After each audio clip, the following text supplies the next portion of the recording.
चलिए तो बात करते हैं रेस्पिरेशन की। जैसा कि हम लोग जानते हैं कि रेस्पिरेशन जो प्रोसेस है it is a physiochemical process. Physiochemical process मतलब इसमें कुछ फिजिकल प्रोसेस भी हो रही है और कुछ जो है वो केमिकल प्रोसेस हो रही है।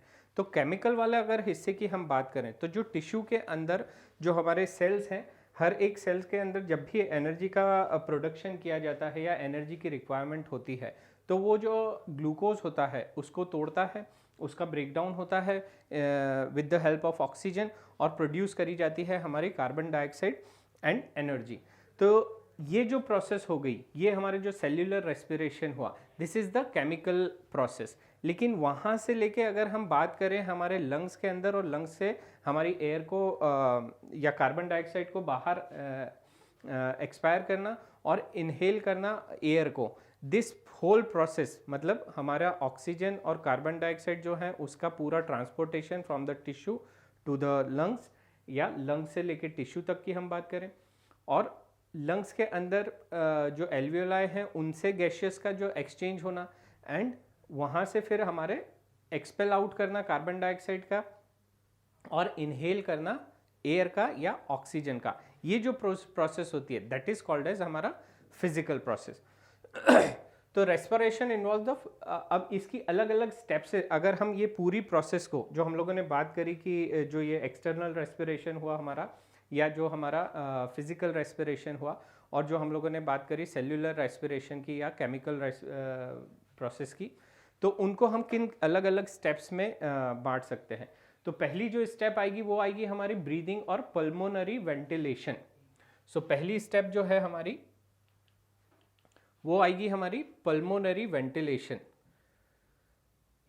दिस इज नथिंग बट जो हमारा which atmospheric air is drawn in and carbon dioxide rich alveolar air is released out. That means हमारा जो breathing की process है inhalation and exhalation, ये जो process है that is called as pulmonary ventilation. तो first step है हमारी जो air है, air को अंदर लिया जाएगा और जो अंदर air है उसको बाहर छोड़ा जाएगा और इसी के दौरान आपकी जो ऑक्सीजन है वो अंदर ली जाएगी और जो अंदर हमारे लंग्स के अंदर जिसमें कार्बन डाइऑक्साइड का परसेंटेज ज़्यादा है ऐसी एयर को बाहर एक्सपेल कर दिया जाएगा। सेकेंड जो प्रोसेस होगी वो होगी हमारी डिफ्यूजन ऑफ गैसेस।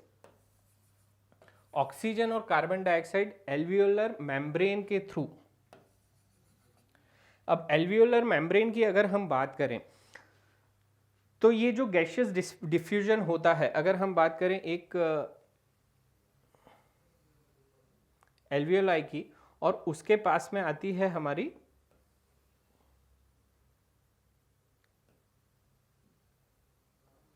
एक ब्लड कैपिलरी। अब जो ब्लड कैपिलरी होती है और हमारी ये ब्लड कैपिलरी की जो मेम्ब्रेन होती है इसके बीच में और जो एल्वियोलाई की लाइनिंग होती है इसके बीच में एक और मेम्ब्रेन होती है that is called as basement membrane.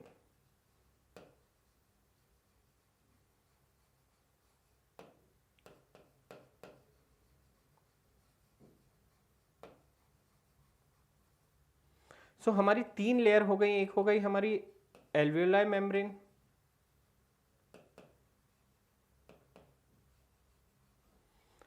उसके बीच में एल्वियोलाई और ब्लड कैपिलरी के बीच में हो गई बेसमेंट मेम्ब्रेन और फिर हमारी हो गई wall of capillary.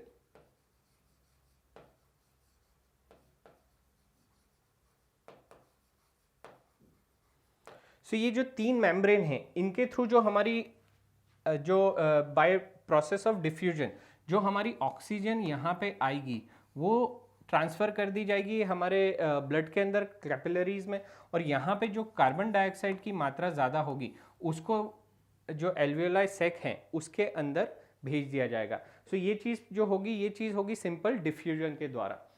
So diffusion of gases oxygen and carbon dioxide across alveolar membrane. तो यहाँ पे एक चीज़ और ध्यान में रखने वाली बात है कि ये जो डिफ्यूजन होता है ये डिफ्यूजन होता है तीन मेम्ब्रेन के बीच में। मतलब जो एक हमारी एल्वियोलाई की मेम्ब्रेन हो गई, उसके बाद में जो बेसमेंट मेम्ब्रेन है वो आ जाती है और फिर हमारी वॉल ऑफ कैपिलरीज जो हैं उन तीनों की जो एक लेयर है उसके थ्रू ये डिफ्यूजन होता है। तो यहीं से हमको एक और चीज़ पता चलती है कि ये जो डिफ्यूजन होगा ये इस चीज़ पे भी डिपेंड करेगा कि इन तीनों की थिकनेस कितनी है। और ये जो थिकनेस पाई जाती है, ये थिकनेस होती है the thickness of these three membrane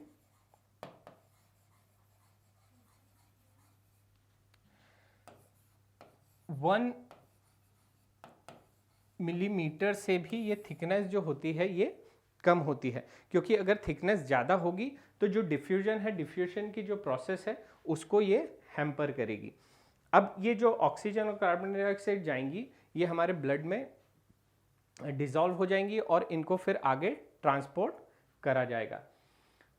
so इसके बाद की जो स्टेज आएगी वो आएगी transport of gases by the blood. और ट्रांसपोर्ट किया जाएगा, ये जो गैसेस हमारी ऑक्सीजन और कार्बन डाइऑक्साइड हो गई हैं, अब ब्लड में हमारे आ गई है ऑक्सीजन, और अगर हम टिश्यू रीजन की बात करें तो वहाँ पे ज़्यादा मात्रा में रहेगी कार्बन डाइऑक्साइड। तो अब ये जो गैसेस हैं ये या तो टिश्यू से लंग्स की तरफ ले जाई जाएंगी या लंग्स से हमारे टिश्यू तक की ले जाई जाएंगी। और ये चीज़ करेगा हमारा कौन? ब्लड जो है, ये ब्लड के द्वारा ये चीज़ आगे ट्रांसपोर्ट करती जाएगी। तो this is the third step जहाँ पे transport of gases through blood up till the tissue and from tissue to the lungs. फिर जब ये टिश्यू के पास में पहुँच जाएगी तो diffusion of carbon dioxide and oxygen between blood and tissue.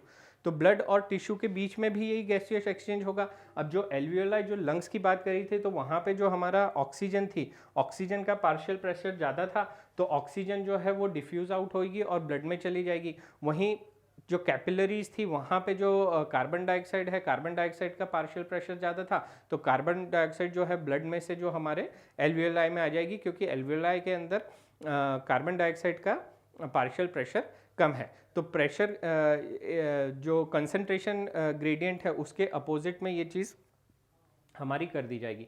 वहीं अगर हम टिश्यू की बात करें तो टिश्यू के अंदर जो प्रोसेस हो रही है एनर्जी के प्रोडक्शन की, तो वहाँ पे जो है निरंतर ऑक्सीजन का यूटिलाइजेशन होता जा रहा है और जो कार्बन डाइऑक्साइड है वो प्रोड्यूस हो रही है। तो टिश्यू के अंदर जो होता है कार्बन डाइऑक्साइड की मात्रा ज़्यादा हो जाती है, ऑक्सीजन की मात्रा हमेशा ही कम रहती है, क्योंकि एनर्जी प्रोडक्शन में ऑक्सीजन यूटिलाइज होती जा रही है। तो वहाँ पे जो ब्लड कैपिलरीज होंगी वहाँ से जो ऑक्सीजन है वो सेल के अंदर डिफ्यूज़ आउट हो जाएगी, डिफ्यूज़ कर दी जाएगी। वहीं जो कार्बन डाइऑक्साइड है वो वहाँ से डिफ्यूज़ होकर हमारे किस में आ जाएगी?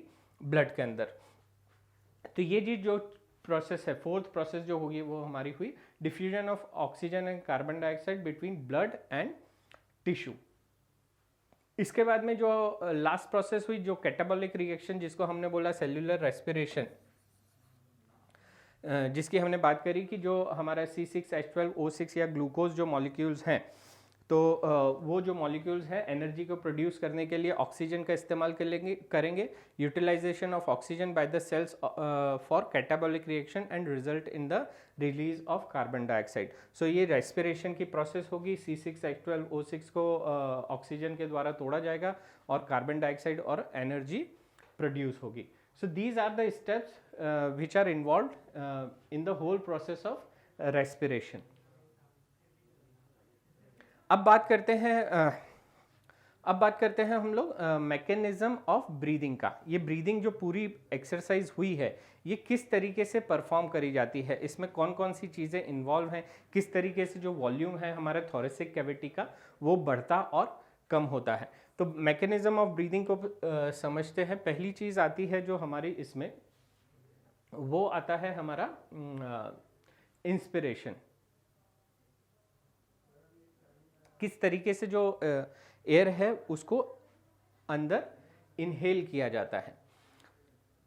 तो सबसे पहले क्या होगा, हम लोगों ने अभी बात करी थी जब हमने पूरा हमारा स्ट्रक्चर की बात करी थी, रेस्पिरेटरी ऑर्गन्स की बात करी थी और पूरा हमारा जो रेस्पिरेटरी ऑर्गन्स इन्वॉल्व हैं उन सब की बात करी थी। तो वहाँ पे हमने पाया था कि जो ये हमारी रिब केज है, रिब्स के बीच में जो इंटरकॉस्टल मसल्स हैं, तो दो तरह की इंटरकॉस्टल मसल्स पाई जाती हैं। एक होती हैं एक्सटर्नल इंटरकॉस्टल मसल्स और जो अंदर की तरफ होती हैं these are called as internal intercostal muscles. नीचे की तरफ हम लोगों को देखा था एक मेम्ब्रेनस या एक मस्कुलर स्ट्रक्चर था which is called as diaphragm.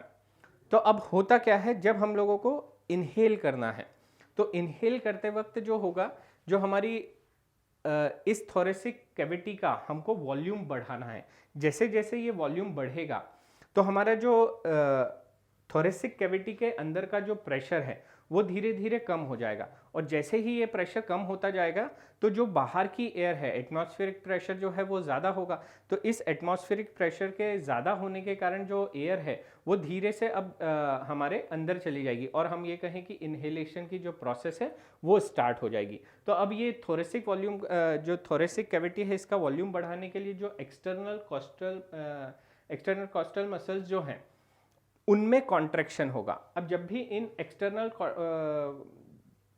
Muscles में कॉन्ट्रैक्शन होगा तो इंटरकॉस्टल मसल में जब कॉन्ट्रैक्शन होगा तो ये जो रिब केज है, रिब केज को लेटरली जो हम बात करें तो लेटरली जो रिब केज है उसको ये बढ़ाएंगे। तो आप कहें कि डॉर्सोवेंट्रल रीजन में ये इस चीज़ को, वॉल्यूम को बढ़ाने की कोशिश करेंगे। वहीं जो हमारा डायफ्राम है, अब ये डायफ्राम में भी क्या है, दो मसल्स हैं, और मसल्स क्या है, एक दूसरे के ऊपर स्लाइड करेंगी, और जब ये स्लाइड करेंगी तो ये कॉन्ट्रैक्ट होगा तो ये हमारा जो डायफ्राम है वो नीचे की तरफ जाता जाएगा। अब जैसे ही ये नीचे की तरफ जाएगा तो यहाँ, और जो रिब केज है वो हमारा बाहर की तरफ बढ़ रहा है, मतलब ये जो है रिब केज वो बाहर की तरफ जा रहा है। तो इसके कारण क्या होगा, रिब केज के बढ़ने के कारण और नीचे से हमारा डायफ्राम के नीचे जाने के कारण जो हमारा थोरेसिक कैविटी है इसका वॉल्यूम जो है वो धीरे धीरे बढ़ता चला जाएगा। अब जैसे जैसे ये वॉल्यूम बढ़ेगा, इंटरकॉस्टल मसल, जो एक्सटर्नल इंटरकॉस्टल मसल्स हैं वो रिब केज को ऊपर ले जा रही हैं, डायफ्राम जो है वो नीचे जा रहा है। जैसे जैसे ये हमारा वॉल्यूम बढ़ेगा तो वही जो हम लोगों ने बात करी कि अंदर का जो प्रेशर है वो बाहर के एटमॉस्फेरिक प्रेशर से कम हो जाएगा। कम होने के कारण जो बाहर से एयर है अब वो इनहेल कर ली जाएगी। ठीक इसी का उल्टा जो है वो चीज़ होगी अब हमारी एक्सहेलेशन में। एक्सहेलेशन में क्या चीज़ होगी, जो हमारा डायफ्राम की मसल्स जो कॉन्ट्रैक्ट हुई थी अब वो चीज़ क्या करेंगी, वो रिलैक्स होंगी। रिलैक्स होंगी तो हमारा डायफ्राम जो है वो ऊपर की तरफ आएगा। जैसे ही डायफ्राम ऊपर की तरफ आएगा और जो हमारी ये रिब केज है, एक्सटर्नल इंटरकॉस्टल मसल जो हम लोगों ने बात करी थी, जैसे ही वो रिलैक्स होंगी तो वापस से जो हमारा रिब केज जो है वो वापस से अपनी जगह की तरफ आएगा, और उसका जो वॉल्यूम है वापस से जो पहले था वैसा का वैसा हो जाएगा। तो नीचे से डायफ्राम जो है वो ऊपर आया, इधर से जो हमारा रिब केज है वापस अपनी नॉर्मल पोजीशन में आया। तो इसके कारण अब चीज़ क्या हो रही है, जो हमारा थोरेसिक कैविटी है उसका वॉल्यूम जो पहले बढ़ गया था वो चीज़ अब वापस से कम हो रही है, या ये चीज़ कहें कि वापस से एक प्रेशर इतना मेंटेन हो जाएगा कि जो एटमॉस्फेरिक प्रेशर से ज़्यादा होगा। और वो ज़्यादा होने के कारण अब जो हमारी एयर जो अंदर हमारे लंग्स के अंदर भरी हुई है वो चीज़ हमारी बाहर की तरफ एक्सहेल कर दी जाएगी। तो इस तरीके से ये जो पूरा प्रोसेस है इनहेलेशन और एक्सहेलेशन का, वो इस तरीके से परफॉर्म किया जाता है। तो एक बार इसी चीज़ को हम फिर से रिवाइज कर लेते हैं कि क्या क्या चीज़ें हुई हैं। जो हमारे इंटरकॉस्टल मसल्स हैं, एक्सटर्नल इंटरकॉस्टल मसल्स हैं जो रिब केज में दो रिब्स के बीच में होती हैं, वो कॉन्ट्रैक्ट करती हैं। कॉन्ट्रैक्ट करने के कारण जो हमारा रिब केज है उसका वो एक्सपैंड होता है, लेटरली वो एक्सपैंड होता है। वहीं अगर हम बात करें डायफ्राम की, तो डायफ्राम की जो मसल्स हैं वो भी कॉन्ट्रैक्ट करती हैं, और वो कॉन्ट्रैक्ट करने के कारण जो हमारा डायफ्राम है वो धीरे से नीचे की तरफ जाता है। नीचे जाने के कारण जो हमारा वॉल्यूम है वो बढ़ता है। वॉल्यूम बढ़ने के कारण जो प्रेशर है वो चीज़ कम हो जाती है, और एटमॉस्फेरिक प्रेशर होने से अंदर का प्रेशर कम होने के कारण जो एयर है वो इनहेल कर ली जाती है। वहीं अगर हम बात करें एक्सहेलेशन की, तो एक्सहेलेशन में ठीक इसी चीज़ का उल्टा होगा। उल्टा कहें या ये चीज़ कहें कि जो प्रोसेस, जो कॉन्ट्रैक्शन हुआ था मसल्स में, अब वो मसल्स जो हैं वो रिलैक्स करेंगी। तो एक्सटर्नल इंटरकॉस्टल मसल जो हैं वो रिलैक्स करेंगी, डायफ्राम की जो मसल्स हैं वो भी रिलैक्स करेंगी, और उनके रिलैक्स होने के कारण अब ये जो बढ़ा हुआ वॉल्यूम है और इसके अंदर जो एटमॉस्फेरिक प्रेशर के हिसाब से अंदर का प्रेशर मेंटेन हो गया है, इक्विलिब्रियम में आ गया है, अब वो फिर से डिस्टर्ब होगा। और डिस्टर्ब होने के साथ में क्या चीज़ होगी, जैसे जैसे वॉल्यूम कम होगा तो अंदर का प्रेशर जो है वो एटमॉस्फेरिक प्रेशर से बढ़ जाएगा। डायफ्राम जो है वो रिलैक्स होगा तो वो भी ऊपर आएगा, वॉल्यूम को कम करेगा। एक्सटर्नल कॉस्टल मसल्स जो हैं, एक्सटर्नल इंटरकॉस्टल मसल जो है वो भी आपकी रिलैक्स हो रही है, तो रिब्स जो है वो भी अपनी नॉर्मल पोजीशन में आ जाएंगी और वॉल्यूम को कम करेंगी, प्रेशर अंदर बढ़ जाएगा और जो अंदर की एयर है उसको एक्सहेल कर दिया जाएगा। So this is the whole mechanism of breathing का इसी तरीके से ये जो सिंक है वो एक मेंटेन हो जाएगा और ये चीज़ प्रॉपरली चलती रहेगी और इस तरीके से हमारा जो इंस्पिरेशन और एक्सपिरेशन है वो चीज़, इनहेलेशन और एक्सहेलेशन है वो चीज़ नॉर्मली हमारा चीज़ होगी। अब इसी चीज़ को हम थोड़ा सा देख लेते हैं कि अगर कोई पॉइंट छूटा तो नहीं। ब्रीदिंग इन्वॉल्व 2 स्टेजेस, 2 स्टेजेस होती हैं ब्रीदिंग में। एक होता है हमारा inspiration during which atmospheric air is drawn in and expiration by which the alveolar air is released out. तो एक चीज़ हो गई हमारी इंस्पिरेशन और एक चीज़ हो गई है हमारी expiration. Inspiration can occur if the pressure within the lungs interpulmonary pressure is less than the atmospheric pressure। तो जो चीज़ हम लोगों ने बात करी थी कि inhalation जो है inspiration या inhalation, so inhalation या inspiration तभी हो सकता है जब हमारे internal जो pressure है वो चीज़ कम हो जाए then the atmospheric pressure. Atmospheric pressure से अगर अंदर का प्रेशर जो है हमारे थोरेसिक कैविटी का प्रेशर जो है वो चीज़ अगर कम हो जाएगी तो वो जो एयर है वो बाहर से एटमॉस्फेयर से अंदर की तरफ मूव कर जाएगी। Expiration takes place when the intrapulmonary pressure is higher than the atmospheric pressure.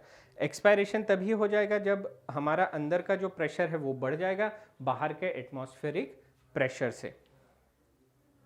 The diaphragm and a specialized set of muscles, external and internal intercostal muscles between the ribs help in generation of such gradients। और ये चीज़ जो pressure का को maintain करने वाली चीज़ है कि atmospheric pressure से ज़्यादा प्रेशर मेंटेन किया जाए या कम प्रेशर मेंटेन किया जाए, ये चीज़ कंट्रोल होती है कुछ स्पेशलाइज्ड मसल से जो हैं आपकी external intercostal muscles and internal intercostal muscles. अब इंटरनल इंटरकॉस्टल मसल्स किस तरह से कॉन्ट्रैक्ट करती हैं और किस तरीके से उससे क्या चीज़ फ़ायदा होता है, क्या चीज़ होती है, वो चीज़ को हम आगे जब हम वॉल्यूम्स की बात करेंगे कि हमारे लंग्स की जो कैपेसिटी होती है वहाँ पे हम इसको चीज़ को समझने की कोशिश करेंगे कि इंटरनल इंटरकॉस्टल मसल्स में जब कॉन्ट्रैक्शन वगैरह होता है तो वो चीज़ किस तरीके से फ़ायदेमंद होती है या किस तरह से हेल्प करती है।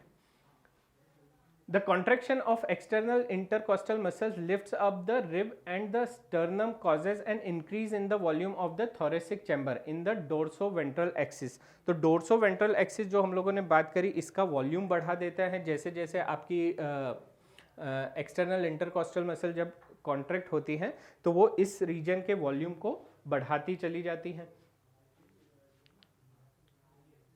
An increase in pulmonary volume decreases the interpulmonary pressure to less than the atmospheric pressure, which forces the air from outside to move into the lungs, that is inspiration।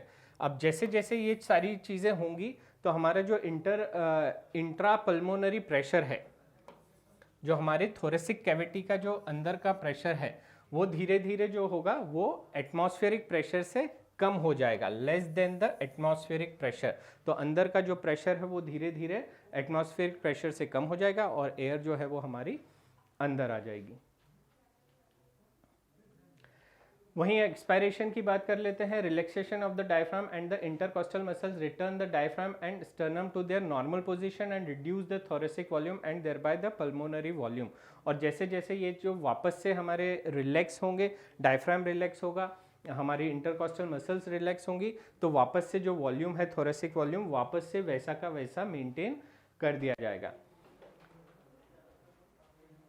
This leads to the increase in the intrapulmonary pressure to slightly above the atmospheric pressure। और अंदर का pressure जो है वो बाहर के atmospheric pressure से थोड़ा सा बढ़ जाएगा of air and the lungs and that is expiration. और एक्सपायरेशन जो है वो प्रोसेस स्टार्ट हो जाएगी। A healthy human breathes 12 to 16 times per minute। सो अब ये जो ब्रीदिंग की हमारा जो रेट होता है वो अराउंड है 12 to 16 टाइम्स पर मिनट, 1 मिनट में अराउंड 12 से 16 बार हम जो नॉर्मल कंडीशन में अगर हम देखें तो एक हेल्दी ह्यूमन जो है वो 12 टू 16 टाइम्स ब्रीथ करता है। The volume of air involve in breathing movements can be estimated by using a spirometer. Spirometer की मदद से जो वॉल्यूम हम इनहेल कर रहे हैं या एक्सहेल कर रहे हैं उस चीज़ को नापते हैं, तो वो चीज़ जो इंस्ट्रूमेंट है वो कहलाता है आपका स्पायरोमीटर। अब हम शुरू करते हैं respiratory volumes and capacities. So respiratory volume means आपका हुआ कि आपके लंग्स में किसी समय पे कितनी एयर आप ब्रीद इन कर सकते हो, ब्रीद आउट कर सकते हो, या आपके लंग्स में एयर जो है वो हमेशा बनी रहती है। तो आप लोगों ने कभी एक बलून को एक्सपीरियंस किया होगा कि अगर हम बलून को पूरा उसमें से पूरी हवा निकाल दें और अगर वो अंदर से थोड़ा सा मॉइस्ट भी हो तो वापस से जब हम उसको फुलाने की कोशिश करते हैं तो उसमें हमको ज़्यादा एफर्ट्स करना पड़ते हैं, या ये कहें कि वो प्रॉपरली ब्लो हो नहीं पाता है। अब ये चीज़ क्यों होती है? क्योंकि जो लिक्विड है उन दोनों मेम्ब्रेन के बीच में जो एक लिक्विड आ जाता है उसके कारण, एडहेसिव फोर्सेस के कारण और सरफेस टेंशन के कारण वो चीज़ को सेपरेट करना बड़ा मुश्किल होता है। तो यही चीज़ हम केस है हमारे एल्वियोलाई के साथ में, हमारे लंग्स के साथ में, कि अगर जो एल्वियोलाई हैं वो अगर पूरे के पूरे एक दूसरे से जुड़ जाएंगे, मतलब हमारे अंदर से अगर पूरी की पूरी एयर बाहर निकल जाएगी, तो उस केस में जो एल्वियोलाई हैं वो आपस में चिपक जाएंगे, और चिपक जाने के बाद में फिर से जब हम वापस से एयर इनहेल करने की कोशिश करेंगे तो इनहेल करने पे वो वापस से सेपरेट होके वही रिस्पांस दे पाएंगे कि नहीं, ये कोई सी चीज़ ये पॉसिबल शायद ना हो पाए। तो इसलिए हमेशा ये चीज़ नेचर ने ये व्यवस्था रखी है कि हमेशा जो आपका लंग्स हैं उसमें कुछ ना कुछ एयर का वॉल्यूम जो है वो हमेशा बना रहे। तो ये तो बात हो गई एयर के आपके लंग्स में रहने की, लेकिन इसके साथ में ये चीज़ भी आती है कि हम कितनी एयर को बाहर निकाल सकते हैं, कितनी एयर को अंदर रख सकते हैं, नॉर्मली हमारे अंदर कितनी एयर रहती है, ये सारी चीज़ें हम स्टडी करेंगे आपके रेस्पिरेटरी वॉल्यूम्स एंड कैपेसिटीज़ में। इसके पहले हम इसकी तरफ बढ़ें, इसके पहले अभी हम लोगों ने जो बात करी थी वो बात करी थी हमने कि किस तरीके से इंस्पिरेशन और एक्सपायरेशन होता है, किस तरीके से हमारी ब्रीदिंग की प्रोसेस पूरी होती है, दैट मीन्स इनहेलेशन और एक्सहेलेशन। तो वो हमने बात करी थी कि नॉर्मल कंडीशन में क्या होता है, एक्सटर्नल इंटरकोस्टल मसल्स जो होती हैं वो कॉन्ट्रैक्ट करती हैं और उसके कारण हमारा जो थोरेसिक रीजन होता है उसका वॉल्यूम बढ़ता है। जो हमारा डायफ्राम होता है उसकी मसल्स कॉन्ट्रैक्ट करती हैं और जो डायफ्राम हमारा होता है वो नीचे की तरफ जाता है और हमारा जो है लंग्स का जो वॉल्यूम है या थोरेसिक कैविटी का जो वॉल्यूम है वो धीरे धीरे बढ़ने लगता है। जैसे ही वो बढ़ता है तो एयर अंदर चली जाती है, एटमॉस्फेरिक एयर आपकी अंदर चली जाती है, और जैसे ही वो रिलैक्स करती है तो वो एयर जो है हमारी एक्सपेल हो जाती है। लेकिन अब इसके बाद एक और चीज़ आती है जो आप लोगों ने भी नोटिस करी होगी कि नॉर्मली जब हम ब्रीद आउट कर देते हैं, नॉर्मल केस में जो हम ब्रीदिंग कर रहे हैं जिस भी रेट से कर रहे हैं 12 to 16 breath in a minute, तो ये जो हमारा रेट है इसमें एक हम नॉर्मल सा जो वॉल्यूम है उसको बाहर निकाल देते हैं, उतना ही वॉल्यूम अंदर ले लेते हैं। लेकिन फिर भी हमारी कैपेसिटी होती है कि हम उससे ज़्यादा वॉल्यूम को अंदर ले सकें या उससे ज़्यादा वॉल्यूम को एक्सपेल कर सकें। तो ये जो प्रोसेस होती है, मतलब अगर मैं अभी इस कंडीशन में अगर चाहूँ कि मैं अपने लंग्स में से और ज़्यादा एयर को बाहर निकाल दूँ तो वो चीज़ भी मैं कर सकता हूँ, लेकिन उसके लिए मेरे जो रिब्स हैं उसके लिए किन मसल्स का इस्तेमाल होगा, किस तरीके से ये प्रोसेस करी जाएगी, तो इस चीज़ को बोलते हैं फोर्स्ड एक्सपायरेशन। मतलब जो मेरे लंग्स में एयर अभी बची हुई है उसको मैं फोर्सफुली बाहर निकालने की कोशिश करूँ। अब ये जो प्रोसेस है फोर्स्ड एक्सपायरेशन, ये चीज़ किस तरीके से होती है? तो नॉर्मल कंडीशन में हम लोगों ने देखा था कि जो हमारी एक्सटर्नल इंटरकोस्टल मसल्स थी वो कॉन्ट्रैक्ट करी थी और उन्होंने हमारी थोरेसिक कैविटी के वॉल्यूम को बढ़ाया था।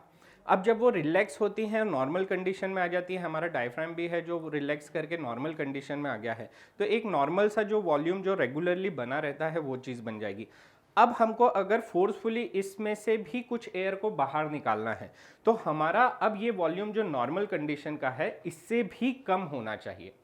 अब ये चीज़ कम करने के लिए किन मसल्स का इस्तेमाल होगा? जो हमारी इंटरनल इंटरकोस्टल मसल्स थी वो, और जो हमारी एब्डोमिनल मसल्स हैं, जो ये पेट की मसल्स हैं, हमारे एब्डोमिन की मसल्स हैं, उनका इस्तेमाल करते हुए हम जो एयर है, जो एक्स्ट्रा एयर या ये कह लें कि जो एयर बनी रहती है नॉर्मली, उसमें से भी कुछ एयर को बाहर निकालने की कोशिश करेंगे। तो फिर उसमें चीज़ क्या होगी? जो इंटरनल इंटरकोस्टल मसल्स है, अब हमारी जो रिब केज है या वो हमारा नॉर्मल कंडीशन में है, अब इंटरनल इंटरकोस्टल मसल्स में फिर से जब कॉन्ट्रैक्शन होगा तो हमारी जो रिब केज है वो अंदर की तरफ मूव करेंगी। तो जो हमारी एक्सटर्नल इंटरकोस्टल मसल्स ने जो ऊपर की तरफ रिब्स को ले जाके हमारे वॉल्यूम को बढ़ाया था, अब नॉर्मल कंडीशन में इंटरनल इंटरकोस्टल मसल जैसे ही कॉन्ट्रैक्ट करेंगी तो हमारे जो वॉल्यूम होगा वो और ज़्यादा कम हो जाएगा। उसी के साथ में जो एब्डोमिनल मसल्स हैं जो हमारी, और वो अंदर की तरफ जाएंगी। जब अंदर की तरफ जाएंगी तो जो हमारा डायफ्राम जो नॉर्मल कंडीशन में आ चुका है, अपना कर्व ले चुका है, वो थोड़ा सा और ऊपर की तरफ पुश करेगा, मतलब उसका जो कर्व है वो थोड़ा सा और बढ़ेगा। जैसे ही ये प्रोसेस होगी तो हम थोड़ी और एयर को अपनी एक्सपेल आउट कर पाएंगे। अब ये जो प्रोसेस है, ये जो प्रोसेस कहलाती है आपकी फोर्स्ड एक्सपायरेशन। और यही चीज़ें नॉर्मल कंडीशन में हम कितनी एयर को अंदर इनटेक कर सकते हैं? अगर हम चाहें कि हम अपनी जो नॉर्मल कंडीशन है उससे भी ज़्यादा एयर को इनटेक करें तो वो चीज़ भी हम कर सकते हैं। हम जो नॉर्मली एक्सपेल कर देते हैं और उसके बाद में भी हम कुछ एयर को एक्सपेल करें, तो ये सारी चीज़ें पॉसिबल हैं। और उसके बाद भी हमारे अंदर जो है कुछ एयर बची रह जाएगी, हमारे लंग्स में कुछ एयर बची रह जाएगी। तो यही सारी चीज़ों के बारे में ये हम पढ़ेंगे, respiratory volumes and respiratory capacities में। तो इसको हम आगे बढ़ने के पहले थोड़ी थोड़ी सी चीज़ें देख लेते हैं, समझ लेते हैं कि इनकी क्या डेफिनेशन है, क्या नहीं है, और उसके बाद में इसको पूरे एक ग्राफ से, उन्हीं से हम चीज़ को समझने की कोशिश करेंगे कि ये वॉल्यूम किस तरीके से आते हैं और इनको क्या कहा जाता है। तो ये जो वॉल्यूम्स हैं, इनको मेजर करने के लिए जो इंस्ट्रूमेंट यूज़ होता है वो इंस्ट्रूमेंट कहलाता है आपका स्पायरोमीटर। तो स्पायरोमीटर से ये सारे वॉल्यूम्स मॉनिटर किए जाते हैं, और जो ग्राफ बन के आता है, जो अभी आगे आने वाली स्लाइड्स में हम लोग देखेंगे, वो ग्राफ जो है वो कहलाता है आपका स्पायरोग्राम। तो सबसे पहले आता है हमारा टाइडल वॉल्यूम। अब अगर हम नॉर्मल कंडीशन की बात करें, जैसे अभी नॉर्मल कंडीशन में मैं हूं, या आप ये कहें कि अगर मैं यहाँ से बात करना भी बंद कर देता हूं और नॉर्मल कंडीशन में एक आराम से खड़ा हुआ हूं या बैठा हुआ हूं, और उस कंडीशन में जो मेरा ब्रीदिंग रेट रहता है 12 to 16 ब्रेथ्स पर मिनट, यही चीज़ चल रही है, तो इसमें कितना वॉल्यूम एयर का मैं अंदर ले रहा हूं और कितना वॉल्यूम मैं बाहर छोड़ रहा हूं, तो वो चीज़ कहलाती है हमारा tidal volume. Volume of air inspired और expired during a normal respiration which is approximately 500 ml। तो 500 ml ऑफ एयर मैं एक बार में अंदर ले लेता हूं और नॉर्मली मैं बाहर छोड़ देता हूं, जिसको हम रियलाइज़ भी नहीं करते कि जो हम नॉर्मल ब्रीदिंग कंडीशन में हम 500 ml एयर को अंदर लेते हैं और 500 ml एयर को एक्सपेल कर देते हैं। उसके बाद में आता है inspiratory reserve volume. Additional volume of air a person can inspire by a forcible inspiration which averages 2500 ml to 3000 ml। तो जो हमारा इंस्पायरेटरी रिजर्व वॉल्यूम होता है, ये वॉल्यूम है जो नॉर्मल कंडीशन में हमने जब टाइडल वॉल्यूम को ले लिया है, हमने एक नॉर्मल ब्रीथ ले ली है, टाइडल वॉल्यूम को हम अंदर ले चुके हैं, 500 ml एयर को हमने अंदर ले लिया है।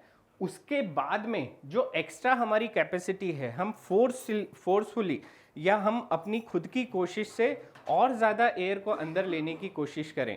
जैसे अभी भी ये नॉर्मल कंडीशन में मैं हूँ और अब मैं एयर को थोड़ा और अंदर लेने की कोशिश करता हूँ और ज़्यादा एयर को अपने लंग्स में लेने की कोशिश करता हूँ।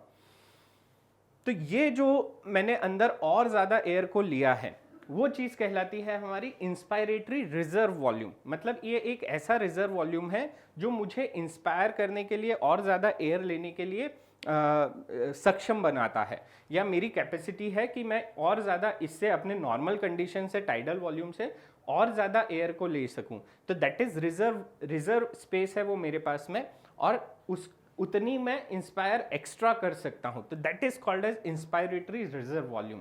अगर हम इसको शब्दों से समझ लेंगे तो ये चीज़ें हमको याद रखना नहीं पड़ेगी, क्योंकि इसमें काफ़ी सारी ऐसी टर्म्स आती हैं।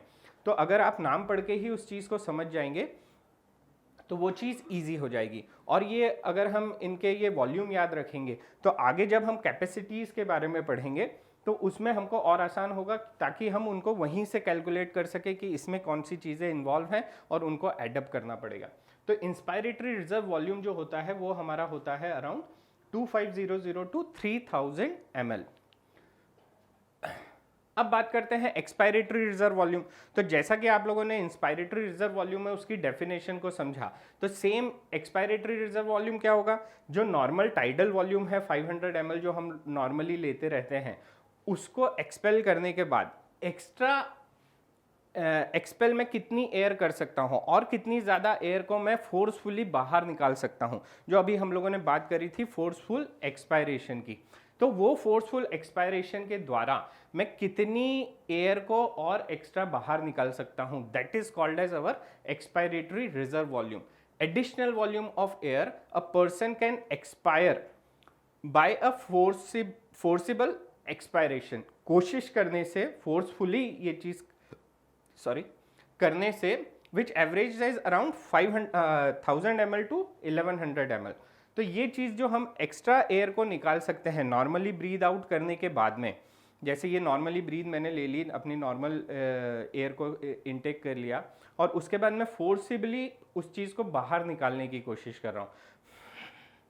तो ये जो चीज़ होती है फोर्सिबली ये चीज़ करने की, कभी आप करके देखिएगा तो आपको महसूस होगा कि आपकी जो एब्डोमिनल मसल्स हैं वो भी अंदर जाती हैं और आप एक्स्ट्रा एयर को बाहर निकालने की कोशिश करते हैं। तो that is called as expiratory reserve volume, और ये होता है हमारा अराउंड 1000 ml टू 1100 ml।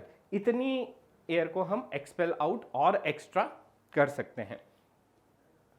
अब इसके बाद में हम लोगों ने बात करी थी कि ये जो हम एक्स्ट्रा एयर को भी निकाल देते हैं, उसके बाद भी हमारे जो लंग्स हैं, एल्वियोलाई हैं, उसके अंदर जो एयर है वो बची हुई रह जाती है, उसके बाद भी थोड़ी एयर हमारे अंदर बची हुई रहती है। तो that is known as residual volume. नाम से ही समझ में आ रहा है कि जो रेसिड्यू, जो चीज़ बच गई है, that is called as residual volume, और वो होता है around 1100 ml to 1200 ml। Volume of air remaining in the lungs even after a forcible expiration. Forcible expiration के बाद भी जो एवरेज हमारे एयर अंदर रह जाती है, that is called as our residual volume, and that is around 1100 ml to 1200 ml। तो ये हो गया हमारा रेसिड्यूअल वॉल्यूम। अब आ जाते हैं कैपेसिटीज पे, इंस्पायरेटरी कैपेसिटी।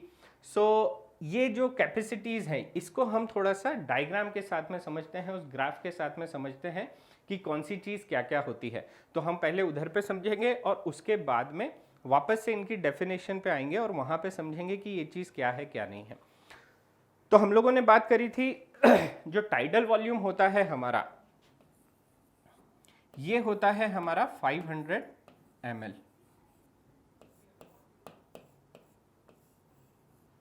जो टीवी है हमारा टाइडल वॉल्यूम, और इसके जो टर्म है, टर्मिनोलॉजी है, वो इसी तरीके से टीवी, IRV, FRC, इसी तरीके से हमको याद रखना पड़ेगी कि ये टर्मिनोलॉजी क्या है क्या नहीं है। तो क्योंकि जब क्वेश्चन में पूछा जाता है तो वहाँ पे भी ये इसी तरीके से पूछा जाता है। तो टाइडल वॉल्यूम जो हम लोगों ने नॉर्मल कंडीशन में ब्रीद इन ब्रीद आउट जो हम लोग कर रहे हैं, वो चीज़ कहलाई थी हमारा टाइडल वॉल्यूम। जो नॉर्मल हम कंडीशन में सांस ले रहे हैं, दैट इज अराउंड 500 ml। उसके बाद हम लोगों ने बात करी थी इंस्पायरेटरी रिजर्व वॉल्यूम की, IRV, और ये था हमारा अराउंड 2500 ml टू 3000। तो इंस्पायरेटरी रिजर्व वॉल्यूम था हमारा 2500 ml टू 3000 ml। वहीं अगर हम बात करें अपने एक्सपायरेटरी रिजर्व वॉल्यूम की, तो ये था हमारा 1000 टू 1100। और जो रेसिडुअल वॉल्यूम आ गया था हमारा, वो रेसिडुअल वॉल्यूम था हमारा 1100 टू 1200 ml। ठीक, तो ये तो हम लोगों ने अपनी देख ली कि ये जो जो भी कैपेसिटीज थी वो चीज़ हम लोगों ने बात कर ली। अब हम बात करते हैं अलग अलग कैपेसिटीज़ की। हमने अभी वॉल्यूम की बात कर ली कि नॉर्मल कंडीशन में जो चीज़ होती है उसमें हमारे वॉल्यूम्स क्या क्या हैं। तो टाइडल वॉल्यूम वो वॉल्यूम हुआ जो हम नॉर्मल ब्रीदिंग में कर रहे हैं, अंदर ले रहे हैं, बाहर छोड़ रहे हैं। इंस्पायरेटरी रिजर्व वॉल्यूम वो चीज़ हुई जो हम एक्सपेल आउट कर रहे हैं। इंस्पायरेटरी रिजर्व वॉल्यूम वो वॉल्यूम हुआ जो हम टाइडल वॉल्यूम के बाद में एक्स्ट्रा कितनी एयर को इनटेक कर सकते हैं, दैट इज कॉल्ड एज हमारा इंस्पायरेटरी रिजर्व वॉल्यूम। वहीं जो एक्सपायरेटरी रिजर्व वॉल्यूम जो हमने टाइडल वॉल्यूम को अगर एक्सपेल आउट कर दिया, हमने बाहर निकाल दिया, उसके बाद में कितनी एयर और है 1000 टू 1100 ml, इतनी एयर को और हम एक्सपेल कर सकते हैं। और ये सारे वॉल्यूम जब हमने एक्सपेल आउट कर दिए तो उसके बाद में भी हमारी जो एल्वियोलाई हैं या हमारे जो लंग्स हैं उसके अंदर कितनी एयर मौजूद रह जाती है, that is called as our reserve volume. तो ये तो बात हो गई सारे हमारे वॉल्यूम्स की। अब हम बात करते हैं धीरे धीरे अपनी एक एक कैपेसिटी की। इंस्पायरेटरी कैपेसिटी, तो यहाँ से आप आराम से समझ पा रहे होंगे कि इंस्पायरेटरी कैपेसिटी हमारी क्या चीज़ कहलाएगी। हमारी इंस्पायरेटरी कैपेसिटी कहलाएगी हमारा जो टाइडल वॉल्यूम होगा, मतलब जो 500 ml जो हमारा नॉर्मल हम ब्रीदिंग करते हैं वो, प्लस हमारा इंस्पायरेटरी रिजर्व वॉल्यूम। ये चीज़ें दोनों को अगर हम मिला देते हैं तो that is called as our inspiratory capacity. मतलब कितनी एयर हम एक बार में इनहेल कर सकते हैं, फोर्सफुली भी इनहेल करें तो हम टोटल कितनी एयर को इनहेल कर सकते हैं एक नॉर्मल कंडीशन में। तो वो चीज़ हो जाएगी हमारी, नॉर्मली हम लेंगे पहले जैसे नॉर्मल कंडीशन में है हम और अब हमको इंस्पायर करना है तो हम वो चीज़ करेंगे। तो पहले हम लेंगे टाइडल वॉल्यूम और उसके ऊपर हम जो इंस्पायरेटरी रिजर्व वॉल्यूम है उसको भी गेन कर लेंगे। तो ये जो पूरा टोटल मिला के होगा जो normal inspiration, tidal volume plus हमारा IRV, इन दोनों को अगर हम जोड़ेंगे तो वो चीज़ निकल के आएगी हमारी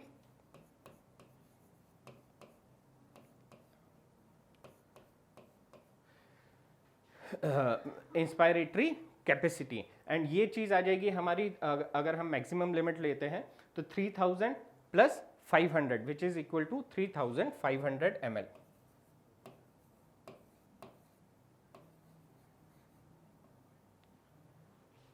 तो हम कह सकते हैं कि हमारी जो इंस्पायरेटरी कैपेसिटी होगी वो चीज़ कहलाएगी वो होगी हमारी अराउंड 3500 ml। और ये चीज़ कैसे आई, जो हमारा नॉर्मल वॉल्यूम हमने इनटेक किया था उसके साथ में अगर हम इंस्पायरेटरी रिजर्व वॉल्यूम को भी और अंदर ले लेंगे तो that is called as inspiratory capacity. मतलब एक पर्सन की कितनी कैपेसिटी है, एक बार में कितनी एयर वो अंदर खींच सकता है।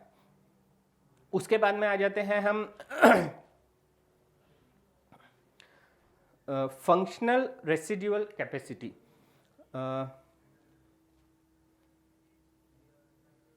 फंक्शनल रेसिडुअल कैपेसिटी, तो FRC।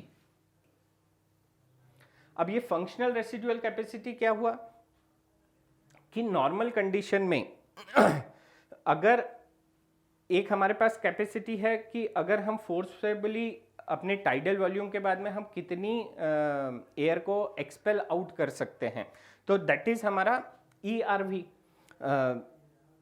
Expiratory reserve volume. और उसके बाद में भी हमारे पास में एक एयर हमेशा बची रह जाती है तो that is called as our residual volume. और इसका मतलब हुआ फंक्शनल रेसिडुअल कैपेसिटी, मतलब एक नॉर्मल कंडीशन में नॉर्मल ब्रीद आउट करते समय जब हमारा टाइडल वॉल्यूम अंदर आता है और टाइडल वॉल्यूम बाहर निकल जाता है, तो टाइडल वॉल्यूम निकलने के बाद भी हमारे पास में हमारी फंक्शनल रेसिड्यूअल कैपेसिटी कितनी है, मतलब कितना अमाउंट रेसिड्यू, कितनी एयर हमारे अंदर उसके नॉर्मल कंडीशन में भी बची रह जाती है अपनी नॉर्मल, आप कहें कि गैसियस एक्सचेंज के लिए जो नॉर्मल एयर हमारे पास में हमेशा ही हमारे लंग्स में बची रह जाती है, वो चीज़ कितनी होती है। तो that is functional residual capacity. और फंक्शनल रेसिड्यू मतलब बचा हुआ रहना चाहिए, फंक्शनल होना चाहिए। तो वो चीज़ कितनी रह जाएगी, हमारी जो ERV है और हमारी RV है, रेसिडुअल वॉल्यूम, इन दोनों को जब हम जोड़ेंगे तो ये चीज़ आएगी हमारी फंक्शनल रेसिडुअल कैपेसिटी। तो दिस इज ERV प्लस आपका ERV प्लस RV। और ERV कितना है हमारा 1100, और वहीं अगर हम 1200 को जोड़ देंगे इसमें तो अराउंड आ जाएगा ये हमारा 2300 ml। सो आप कह सकते हैं कि 2100 टू 2300 ml ये हो जाएगी हमारी फंक्शनल रेसिडुअल कैपेसिटी। अब आते हैं वाइटल कैपेसिटी पे। वाइटल कैपेसिटी का मतलब हुआ कि हम कितनी एयर को, अगर हमने पूरी की पूरी अपनी एयर जितनी हम एक्सपेल आउट कर सकते थे, वो पूरी की पूरी एक्सपेल आउट करने के बाद में हम कितनी एयर को अपना अंदर ले सकते हैं, मतलब हमारी वाइटल कैपेसिटी है कितनी। तो वो चीज़ क्या हो जाएगी, जब हमने पूरी की पूरी एक्सपेल आउट कर दी, तो एक्सपेल आउट करने के बाद में जिसे ही हम एयर को इनटेक करना शुरू करेंगे, तो पहले हमारा एक्सपायरेटरी रिजर्व वॉल्यूम भरेगा, उसके बाद में हमारा टाइडल वॉल्यूम आ जाएगा, वो चीज़ हम ले सकेंगे अंदर, और उसके बाद में इंस्पायरेटरी रिजर्व वॉल्यूम जो है उसको भी हम इनटेक कर पाएंगे। तो टोटल हमारी वाइटल कैपेसिटी कितनी है कि हम कितनी एयर को इनटेक कर सकते हैं फोर्सेबली, और कितनी एयर को, अगर हम यही बात करें उल्टे डायरेक्शन में, कि हमने जब पूरी की पूरी अपनी जितनी कैपेसिटी थी उतनी कैपेसिटी से हमने पूरी की पूरी एक्सपेल कर दी है, हमारी एयर जितनी भी लंग्स में थी उसको एक्सपेल कर दिया है, उसके बाद में हम कितनी मैक्सिमम एयर को अंदर ले सकते हैं एक ही बार में, कितनी। तो अगर हम इसी चीज़ को उल्टा करके देख रहे हैं तो वो चीज़ क्या हो जाएगी हमारी, सबसे पहले हम लेंगे अपना इंस्पायरेटरी रिजर्व वॉल्यूम को कैप्चर करेंगे, उसके बाद टाइडल वॉल्यूम को, और उसके सबसे पहले ERV हमारे अंदर चला जाएगा, वो चीज़ फिलअप हो जाएगी, टाइडल वॉल्यूम फिलअप हो जाएगा, और हमारा इंस्पायरेटरी रिजर्व वॉल्यूम, ये चीज़ भी हम अंदर ले पाएंगे। तो ये जो कैपेसिटी हुई हमारी पूरी की पूरी, inspiratory reserve volume plus tidal volume plus ERV, expiratory reserve volume, अगर हम इन तीनों को जोड़ देंगे तो that is called as our vital capacity. और ये चीज़ हो जाएगी आपकी अराउंड, वाइटल कैपेसिटी को अगर हम लिखना चाहें तो IRV plus tidal volume plus आपका एक्सपायरेटरी रिजर्व वॉल्यूम। और ये चीज़ अगर आप जोड़ के देखें तो 3000 प्लस 1100, ये चीज़ हो गई आपकी 4100 प्लस 500 हो गई आपकी।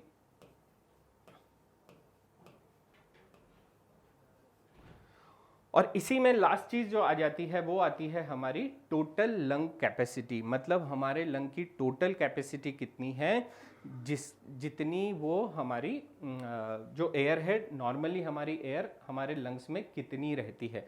तो उसमें ये सारे वॉल्यूम्स हमारे IRV, TV, ERV plus RV, ये सारी की सारे वॉल्यूम्स जो हैं उसमें हमारे कैप्चर हो जाएंगे। अब इसी में क्वेश्चन किस हिसाब से बनते हैं, ये तो हो गई हमारी total lung capacity, and which is around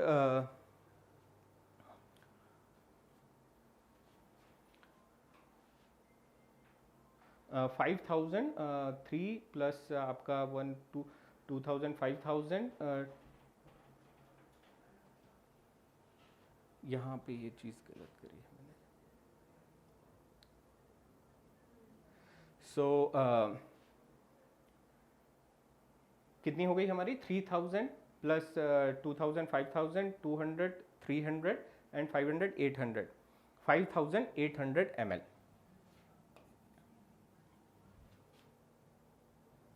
तो ये हो जाएगी हमारी,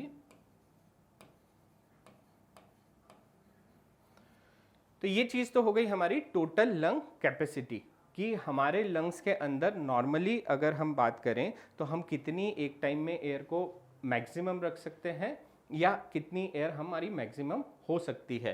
तो that is called as total lung capacity which is around 5800। अब क्वेश्चन किस हिसाब से आते हैं कि अगर जैसे टोटल लंग कैपेसिटी पूछा या आपसे ये पूछा कि एफ किस किस का कॉम्बिनेशन होगा, मतलब एफ में कौन कौन से वॉल्यूम्स आ जाएंगे, या आपके वाइटल कैपेसिटी में कौन कौन से वॉल्यूम आएंगे। तो वाइटल कैपेसिटी में अगर हम इस चीज़ की बात करें, वॉल्यूम्स की बात करें, तो वो तो इजीली आप समझ सकते हैं, लेकिन उसके साथ में वाइटल कैपेसिटी में ये चीज़ भी आप देख सकते हैं कि inspiratory capacity plus expiratory reserve volume, अगर हम इन दोनों को भी ऐड करेंगे तो हमारी वाइटल कैपेसिटी आ जाएगी। या किसी चीज़ में से किसी चीज़ को माइनस करेंगे तो कौन सी चीज़ कैसी निकल के आएगी। तो इस तरीके से क्वेश्चन बन सकते हैं और इस तरीके के क्वेश्चन आ भी सकते हैं। इन्हीं की अब हम लोगों ने बात करी थी कि इनकी थोड़ी सी हम एक बार डेफिनेशन को पढ़ लेते हैं और समझ लेते हैं कि हाँ।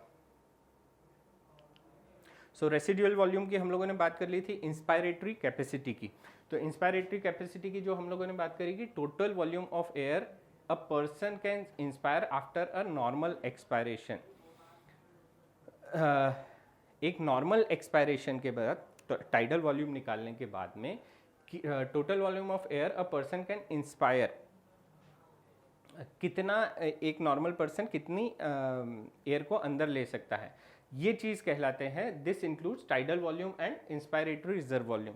तो tidal volume plus inspiratory reserve volume, ये चीज़ कहलाएगी हमारी इंस्पायरेटरी कैपेसिटी। कि अगर हमने एक नॉर्मली जब हमने अपना टाइडल वॉल्यूम निकाल दिया, उसके बाद में अगर हम मैक्सिमम एयर को इनटेक करना चाहें तो वो चीज़ कितनी हो सकती है। तो सबसे पहले हम टाइडल वॉल्यूम लेंगे और उसके बाद में अपना इंस्पायरेटरी रिजर्व वॉल्यूम। इसके बाद में आती है एक्सपायरेटरी कैपेसिटी। तो एक्सपायरेटरी कैपेसिटी में आ जाएगा हमारा total volume of air a person can expire after a normal inspiration. This includes tidal volume and expiratory reserve volume. तो जो टाइडल वॉल्यूम है हमारा, उसको हम निकाल सकते हैं नॉर्मली, और उसके बाद में और एक्स्ट्रा हम कितने निकाल सकते हैं, that is called as expiratory capacity. तो वो हो जाएगा TV plus ERV। Vital capacity, the maximum volume of air a person can breathe in after a forced expiration। आपने जब forced expiration करा, मतलब maximum air जितनी आप अपने lungs से बाहर निकाल सकते थे वो सारी की सारी air आपने निकाल दी। उसके बाद में this includes ERV, TV and IRV और the maximum volume of air a person can breathe out after a forced inspiration। तो आपने उसके बाद में कितनी air को intake करा, that is called as your vital capacity. या आपने एक बार फोर्स्ड इनहेलेशन किया और उसके बाद में फोर्सफुली आप कितनी मैक्सिमम एयर को बाहर निकाल सकते हैं, that is called as vital capacity. तो या तो सारी एयर बाहर निकालने के बाद में मैक्सिमम आप कितनी इनटेक कर सकते हैं, that is called as vital capacity. या अंदर लेने के बाद में पूरी की पूरी आप मैक्सिमम जितनी एयर अंदर ले सकते थे, उसके बाद में फोर्सफुली आप कितनी एयर को बाहर निकाल पा रहे हैं, that is called as vital capacity. And total lung capacity, total volume of air accommodated in the lungs at the end of a forced inspiration. This includes RV, ERV, TV and IRV और vital capacity plus residual volume। तो ये चीज़ हमको ध्यान रखने वाली है कि किस तरीके से हम किसी भी कैपेसिटी को किस तरीके से हम डिनोट कर सकते हैं। जैसे यहाँ पे हमने टोटल लंग कैपेसिटी को डिनोट किया है vital capacity plus residual volume से, या इसी चीज़ को हम बोल सकते थे RV, ERV, TV and IRV, इनका जो कॉम्बिनेशन होगा that is called as total lung capacity. अब हम लोगों ने बात करी थी स्पायरोमीटर की, जिससे हम ये चीज़ को गेज कर पाते हैं कि कितनी एयर हमारी एक बार में हम ये कितने वॉल्यूम्स होते हैं हम जिसको अंदर बाहर कर सकते हैं। लेकिन स्पायरोमीटर जो होगा, जहाँ पे भी हमारा